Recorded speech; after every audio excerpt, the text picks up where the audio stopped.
Terima kasih kesempatan yang telah diberikan kepada kami. Pada saat ini, kami akan mempresentasikan hasil diskusi kami mengenai obat guaifenesin. Adapun kelompok yang terdiri dari 5 orang, yaitu Blesta, Brenda, Cindy, Desni, dan Ellie. Untuk itu, selamat menyaksikan.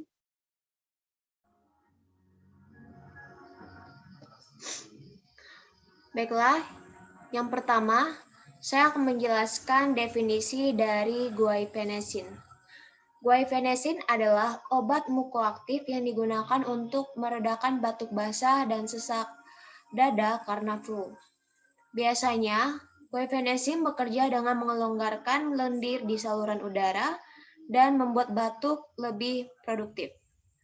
Guaifenesin memiliki profil keamanan dan tolerabilitas yang mapan dan menguntungkan pada populasi dewasa dan anak-anak.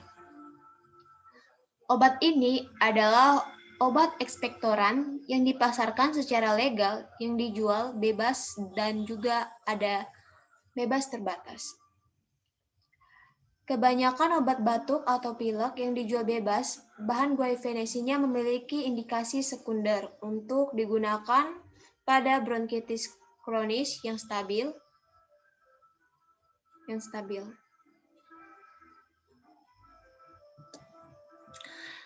Kemudian, nama generik dari guaifenesin adalah glyceryl guaicolat atau guaifenesium atau guaifenesin.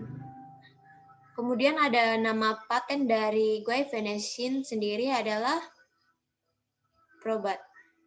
Slide selanjutnya akan dijelaskan oleh teman saya.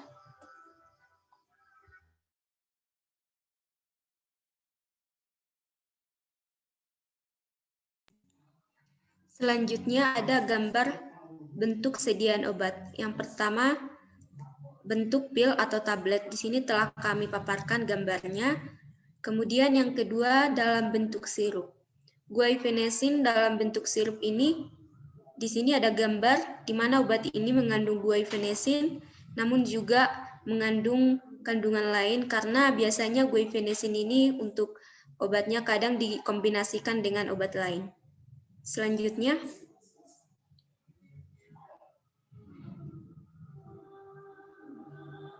golongan dan klasifikasi. Guaifenesin ini merupakan obat batuk golongan ekspektoran yang dapat ditemukan sebagai obat bebas dan juga obat bebas terbatas. Obat guaifenesin ini adalah salah satu klasifikasi dari obat yang berfungsi pada sistem pernafasan.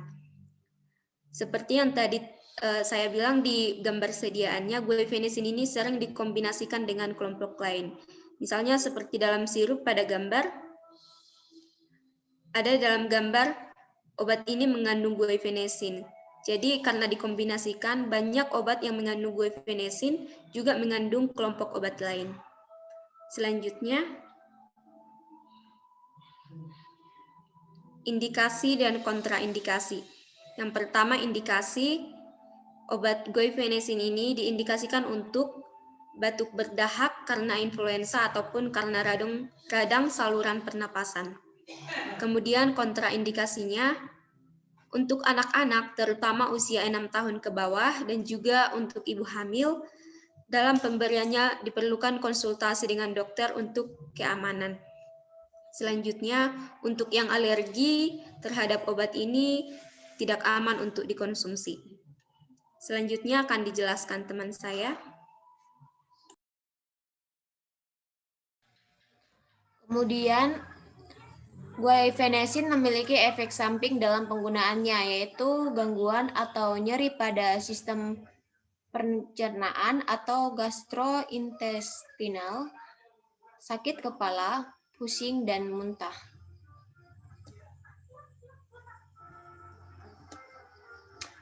Kemudian, interaksi farmakodinamik obat ekspektoran ini dapat mengakibatkan berubahnya efek salah satu obat yang bersifat sinergis bila efeknya menguatkan ataupun antagonis bila efeknya saling mengurangi. Salah satu reaksinya adalah bereaksi secara tidak langsung dengan cara mengiritasi saluran gastrointestinal yang berdampak pada sistem pernapasan sehingga meningkatkan sekresi mukus. Kemudian akan dijelaskan oleh teman saya. Selanjutnya ialah farmakokinetika. Farmakokinetik terjadi jika perubahan efek obat terjadi dalam proses absorpsi, distribusi obat dalam tubuh, serta metabolisme saat obat diberikan bersamaan dengan obat lainnya. Saya akan menjelaskan ketiga hal ini, yaitu yang pertama absorpsi. Absorpsi suatu obat dapat dipengaruhi oleh obat lain. Contohnya, absorpsi guaifenesin dapat berkurang apabila diberikan bersamaan dengan obat lain yang molekulnya berikatan langsung antara keduanya, sehingga obat akan sulit atau tidak dapat untuk diabsorpsi. Yang kedua yaitu distribusi.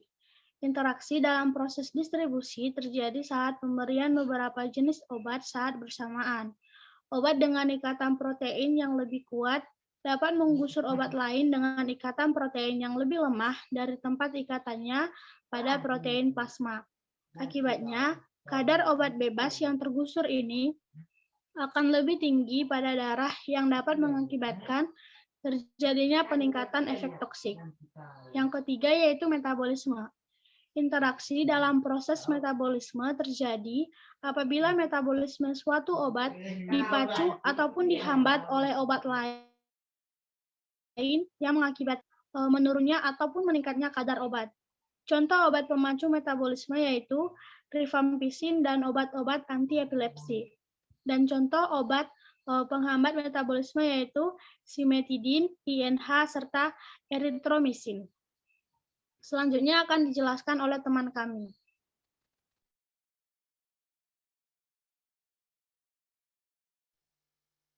Selanjutnya adalah dosis dan cara pemberian obat. Untuk dosis dewasa, sebagai ekspotoran per oral, 100-400 mg tiap 4 jam.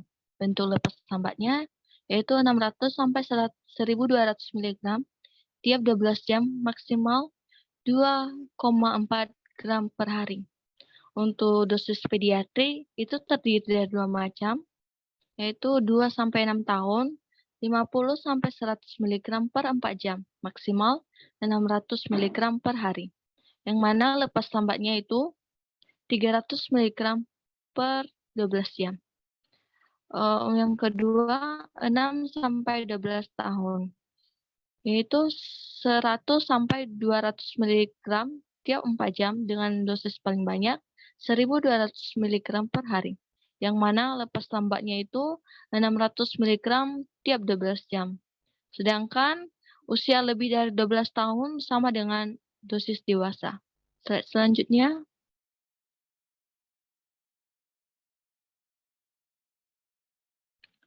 Selanjutnya itu nursing consideration, yaitu mengkaji obat yang diberikan bersamaan dengan guaifenesin memiliki interaksi yang berbahaya atau tidak, yaitu mengkaji pasien apakah cocok dengan obat itu, apakah memiliki alergi atau tidak. Akan dilanjutkan oleh teman kami.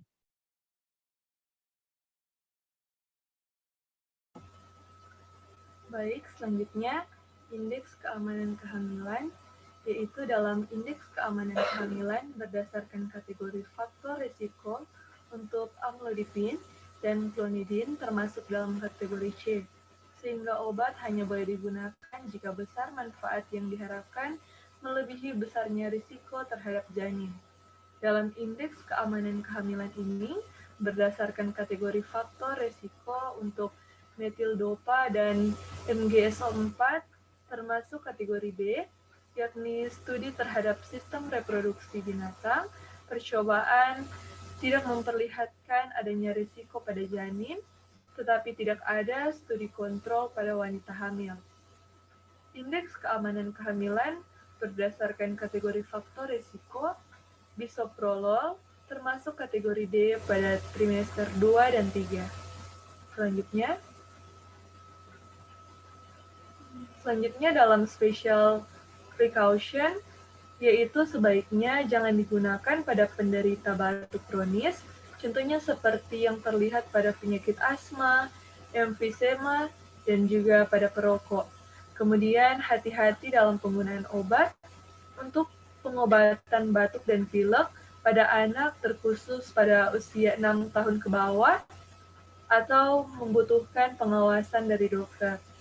Dan juga hentikan penggunaan obat pada penderita gangguan hati dan ginjal berat, terutama pada anak-anak, serta penggunaan pada wanita hamil dan menyusui, sebaiknya sesuai saran dan konsultasi dari dokter. Selanjutnya,